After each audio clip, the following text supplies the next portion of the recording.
ಈ ಉದ್ದೇಶಕ್ಕಾಗಿ ಈ ಸಾಲಿನಲ್ಲಿ 5.67 ಕೋಟಿಗಳನ್ನು ಒದಗಿಸಲಾಗುವುದು.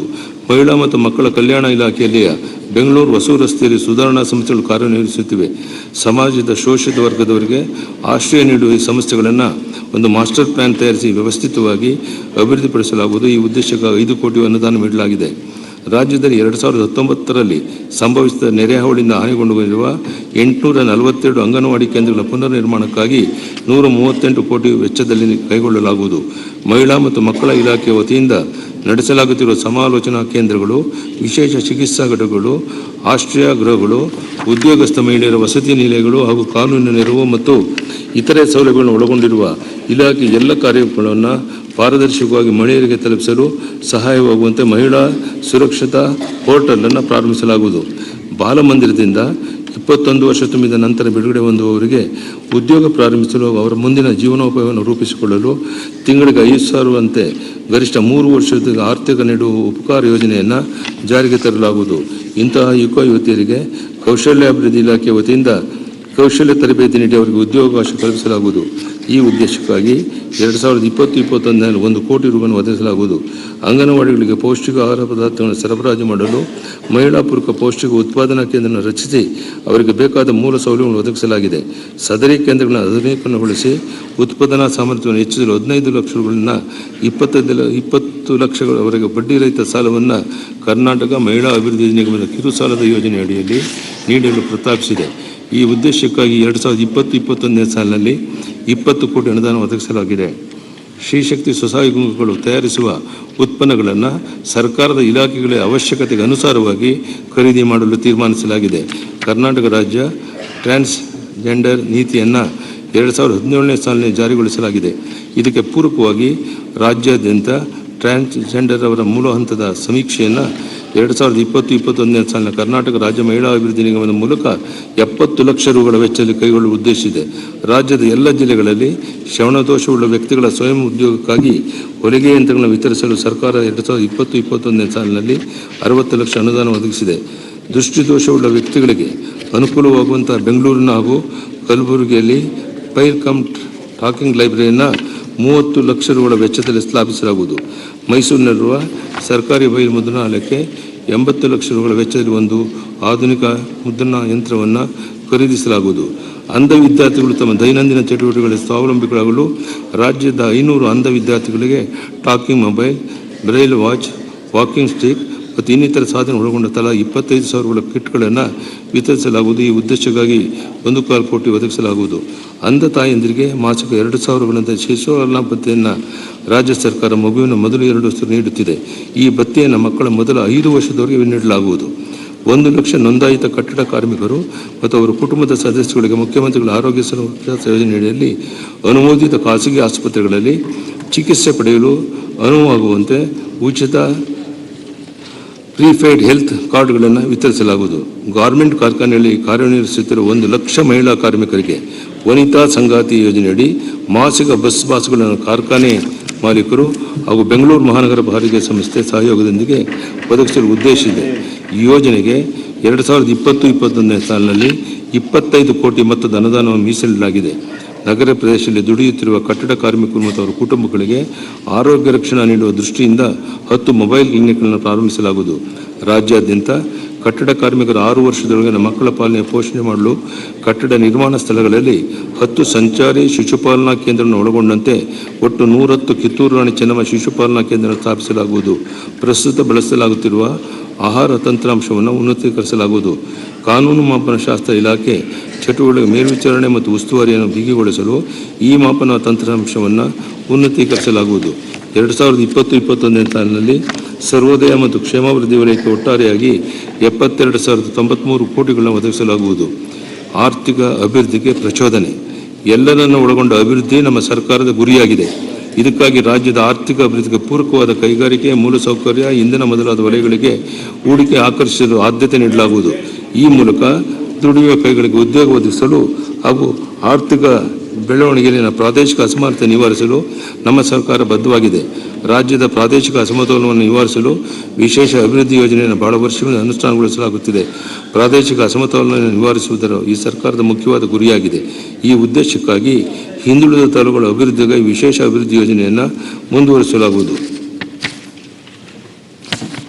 ಈ ಯೋಜನೆಗೆ 2020-21ನೇ ಸಾಲಿನಲ್ಲಿ 3,060 ಕೋಟಿಗಳನ್ನು ಒದಗಿಸಲಾಗಿದೆ. ಹೈದರಾಬಾದ್ ಕರ್ನಾಟಕದ ಪ್ರದೇಶಾಭಿವೃದ್ಧಿ ಮಂಡಳಿಯನ್ನು ಕಲ್ಯಾಣ ಕರ್ನಾಟಕ ಪ್ರದೇಶಾಭಿವೃದ್ಧಿ ಮಂಡಳಿ ಎಂದು ಮರುನಾಮಕರಣ ಮಾಡಲಾಗಿದೆ. ಕಲ್ಯಾಣ ಕರ್ನಾಟಕ ಭಾಗದ ಸರ್ವತೋಮುಖ ಅಭಿವೃದ್ಧಿಗಾಗಿ ಈ ಸರ್ಕಾರ ಬದ್ಧವಾಗಿದೆ. ಇದಕ್ಕಾಗಿ ಮಂಡಳಿಗೆ 2020-21ನೇ ಸಾಲಿನಲ್ಲಿ 1,500 ಕೋಟಿ ಅನುದಾನ ನೀಡಲಾಗುವುದು. ಕಲ್ಯಾಣ ಕರ್ನಾಟಕದ ಸರ್ವತೋಮುಖ ಅಭಿವೃದ್ಧಿಗಾಗಿ ಕಲ್ಯಾಣ ಕರ್ನಾಟಕ ಮಾನವ ಸಂಪನ್ಮೂಲ ಕೃಷಿ ಹಾಗೂ ಸಾಂಸ್ಕೃತಿಕ ಸಂಘವನ್ನು ಹೊಸದಾಗಿ ರಚಿಸಲಾಗಿದೆ. ಕಲ್ಯಾಣ ಕರ್ನಾಟಕ ವ್ಯಾಪ್ತಿಯ 6 ಜಿಲ್ಲೆಗಳಲ್ಲಿ ಕೃಷಿ, ಶಿಕ್ಷಣ, ಆರೋಗ್ಯ, ಮಹಿಳಾ ಸಬಲೀಕರಣ, ಸ್ವಯಂ ಉದ್ಯೋಗ, ಯುವ ಸಬಲೀಕರಣ ಮುಂತಾದ ವಲಯಗಳಲ್ಲಿ ಕಾರ್ಯಕ್ರಮ ರೂಪಿಸಿ ಈ ಪ್ರದೇಶದ ಮಾನವ ಸಂಪನ್ಮೂಲ ಅಭಿವೃದ್ಧಿಗಾಗಿ ಶ್ರಮಿಸುವುದು ಈ ಸಂಘದ ಉದ್ದೇಶವಾಗಿದೆ. ಈ ಚಟುವಟಿಕೆಗಳನ್ನು ಮುಂಬರುವ ವರ್ಷಗಳಲ್ಲಿ 500 ಕೋಟಿಗಳ ವೆಚ್ಚದಲ್ಲಿ ಕೈಗೊಳ್ಳಲಾಗುವುದು. ಪಂಚಾಯತ್ ರಾಜ್ ಸಂಸ್ಥೆಗಳನ್ನು ಅಧಿಕಾರವನ್ನು ವಿಕೇಂದ್ರಗೊಳಿಸುವ ನಿಟ್ಟಿನಲ್ಲಿ ಕರ್ನಾಟಕ ಇಡೀ ದೇಶಕ್ಕೆ ಮಾದರಿಯಾಗಿದೆ. ಈ ವ್ಯವಸ್ಥೆಯನ್ನು ಮತ್ತಷ್ಟು ವಿಕೇಂದ್ರೀಕರಿಸುವ ಹಾಗೂ ಬಲಪಡಿಸುವ ಉದ್ದೇಶದಿಂದ ಪಂಚಾಯತ್ ರಾಜ್ ಆಯುಕ್ತಾಲಯವನ್ನು 2020-21ನೇ ಸಾಲಿನಿಂದ ಪ್ರಾರಂಭಿಸಲಾಗುವುದು. ರಾಜ್ಯದಲ್ಲಿ ಚಾಲ್ತಿಯಲ್ಲಿರುವ ನಮ್ಮ ಗ್ರಾಮ ನಮ್ಮ ರಸ್ತೆ ಯೋಜನೆ 2020-21ನೇ ಸಾಲಿನ ಮುಕ್ತಾಯಗೊಳ್ಳಲಿದೆ. ಗ್ರಾಮೀಣ ರಸ್ತೆಗಳ ಸುಧಾರಣೆಯಾಗಿ ಹೊಸದಾಗಿ ಗ್ರಾಮೀಣ ಸುಮಾರ್ಗ ಯೋಜನೆಯನ್ನು ಜಾರಿಗೆ ತರಲು ಉದ್ದೇಶಿಸಲಾಗಿದೆ. ಇದರಡಿಯಲ್ಲಿ ಮುಂದಿನ 5 ವರ್ಷಗಳಲ್ಲಿ 20,000 ಕಿಲೋಮೀಟರ್ ಗ್ರಾಮೀಣ ರಸ್ತೆ ಅಭಿವೃದ್ಧಿಪಡಿಸಲು ಉದ್ದೇಶಿಸಿದೆ. ಗ್ರಾಮೀಣ ರಸ್ತೆಗಳ ಸುಧಾರಣೆಗಾಗಿ 2020-21ನೇ ಸಾಲಿನಲ್ಲಿ 780 ಕೋಟಿಗಳನ್ನು ಒದಗಿಸಲಾಗಿದೆ.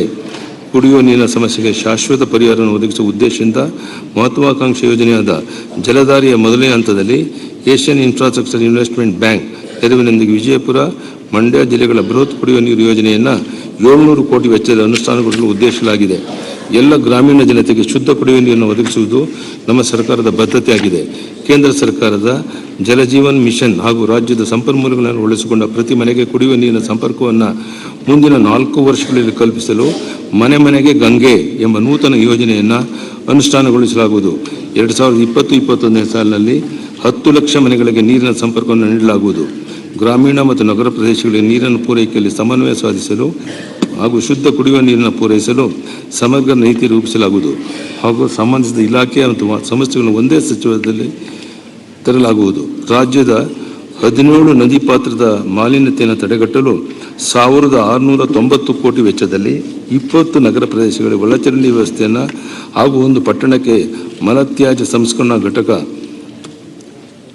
ಅಳವಡಿಸುವ ಯೋಜನೆಯನ್ನು ಕೈಗೊಳ್ಳಲಾಗುವುದು. ಈ ಉದ್ದೇಶಕ್ಕಾಗಿ 2020-21ನೇ ಸಾಲಿನ 100 ಕೋಟಿ ಅನುದಾನ ಒದಗಿಸಲಾಗುವುದು. ರಾಜ್ಯದ ಬಳ್ಳಾರಿ, ಚಿತ್ರದುರ್ಗ ಮತ್ತು ಹುಬ್ಬಳ್ಳಿ, ಧಾರವಾಡ ನಗರಗಳಲ್ಲಿ 20 ಕೋಟಿ ವೆಚ್ಚದಲ್ಲಿ ಶುದ್ಧೀಕರಿಸಿದ ನೀರನ್ನು ಗೃಹೇತರ ಉದ್ದೇಶದ ಮರುಬಳಕೆ ಮಾಡುವ ಯೋಜನೆಯನ್ನು ರೂಪಿಸಿ ಅನುಷ್ಠಾನಗೊಳಿಸಲಾಗುವುದು. ಸಮಗ್ರ ಘನತ್ಯಾಜ್ಯ ನಿರ್ವಹಣಾ ಕಾರ್ಯಕ್ರಮವನ್ನು ರಾಜ್ಯದ ಎಲ್ಲ ಸ್ಥಳೀಯ ನಗರ ಸಮಸ್ಯೆಗಳಲ್ಲಿ ಬಾಹ್ಯ ನಿರ್ವಹಣೆ ಯೋಜನೆಯ ಮೂಲಕ ಕೈಗೊಳ್ಳಲಾಗುವುದು. ಈ ಯೋಜನೆಯ ಪೂರ್ವ ಕಾರ್ಯಸಾಧ್ಯತೆ ವರದಿ ಮತ್ತು ವಿಸ್ತೃತ ಯೋಜನಾ ವರದಿಯನ್ನು 2020-21ನೇ ಸಾಲಿನಲ್ಲಿ ತಯಾರಿಸಲಾಗುವುದು.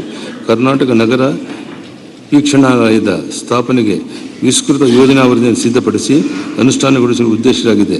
ಇದು ತಂತ್ರಜ್ಞಾನ ಆಧಾರಿತ ಆಡಳಿತ ಪ್ರಾತ್ಯಕ್ಷಿತೆಗೆ ದತ್ತಾಂಶಗಳ ಬಳಕೆ ಆಧಾರಿತ ನೀತಿ ನಿರೂಪಣೆ ಮತ್ತು ದತ್ತಾಂಶಗಳ ಮುಕ್ತ ಉಪಯೋಗಕ್ಕೆ ಪೂರಕವಾಗಲಿದೆ.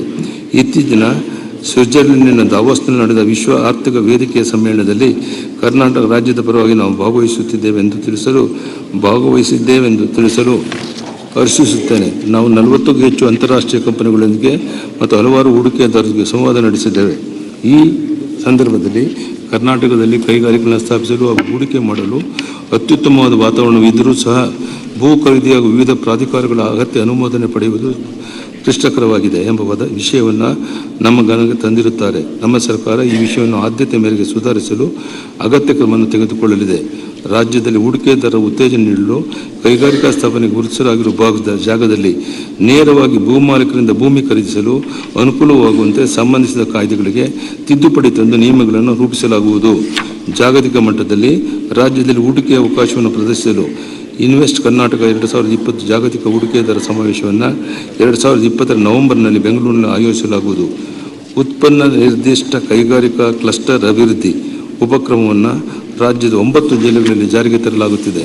ಇದಲ್ಲದೆ ಈ ಯೋಜನೆಯಲ್ಲಿ ಜಿಲ್ಲೆಯ ಸಾಮರ್ಥ್ಯದ ಆಧಾರದ ಮೇಲೆ ಮತ್ತು ಪಾಲುದಾರರ ಪ್ರತಿಕ್ರಿಯೆ ಅನ್ವಯ ಶಿವಮೊಗ್ಗ ಜಿಲ್ಲೆಯನ್ನು ಹೆಲ್ತ್ ಆ್ಯಂಡ್ ವೆಲ್ನೆಸ್ ಕ್ಲಸ್ಟರ್ ಆಗಿ ಅಭಿವೃದ್ಧಿಸಲಾಗುವುದು ಮತ್ತು ಧಾರವಾಡ ಜಿಲ್ಲೆಯನ್ನು home and personal care consumer goods manufacturing cluster ಆಗಿ ಅಭಿವೃದ್ಧಿಪಡಿಸಲಾಗುವುದು.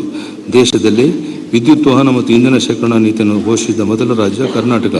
ಅದರಂತೆ ರಾಮನಗರ ತಾಲೂಕಿನ ಆರೋಹಳ್ಳಿ 5ನೇ ಹಂತದ ಕರ್ನಾಟಕ ಕೈಗಾರಿಕಾ ಪ್ರದೇಶ ಅಭಿವೃದ್ಧಿ ಮಂಡಳಿ ಕೈಗಾರಿಕಾ ಪ್ರದೇಶದಲ್ಲಿ ಎಲೆಕ್ಟ್ರಿಕ್ ವೆಹಿಕಲ್ಸ್ ಮತ್ತು ಎನರ್ಜಿ ಸ್ಟೋರೇಜ್ ಮ್ಯಾನುಫ್ಯಾಕ್ಚರಿಂಗ್ ಕ್ಲಸ್ಟರ್ ಅನ್ನು ಸ್ಥಾಪಿಸಲಾಗುವುದು. ಈ ಉದ್ದೇಶಕ್ಕಾಗಿ 10 ಕೋಟಿ ರೂಪಾಯಿ ಅನುದಾನ ಒದಗಿಸಲಾಗುವುದು. ರಾಜ್ಯದಲ್ಲಿ ಅಸ್ತಿತ್ವದಲ್ಲಿರುವ ಏರೋಸ್ಪೇಸ್ ಮತ್ತು ರಕ್ಷಣಾ ಸಲಕರಣೆಗಳ ಉತ್ಪಾದನೆಗೆ ಪೂರಕ ವಾತಾವರಣ ನಿರ್ಮಿಸಲು ಬೆಂಗಳೂರು ಗ್ರಾಮಾಂತರ ಜಿಲ್ಲೆಯ ಅರಳೂರು ಮಧ್ಯೆ ನಡೆಯ ಕರ್ನಾಟಕ ಕೈಗಾರಿಕಾ ಪ್ರದೇಶ ಅಭಿವೃದ್ಧಿ ಮಂಡಳಿ ಕೈಗಾರಿಕಾ ಪ್ರದೇಶದಲ್ಲಿ ಡಿಫೆನ್ಸ್ ಮತ್ತು ಏರೋಸ್ಪೇಸ್ ಎಕ್ವಿಪ್ಮೆಂಟ್ ಮ್ಯಾನುಫ್ಯಾಕ್ಚರಿಂಗ್ ಕ್ಲಸ್ಟರ್ ಅನ್ನು ಸ್ಥಾಪಿಸಲಾಗುವುದು.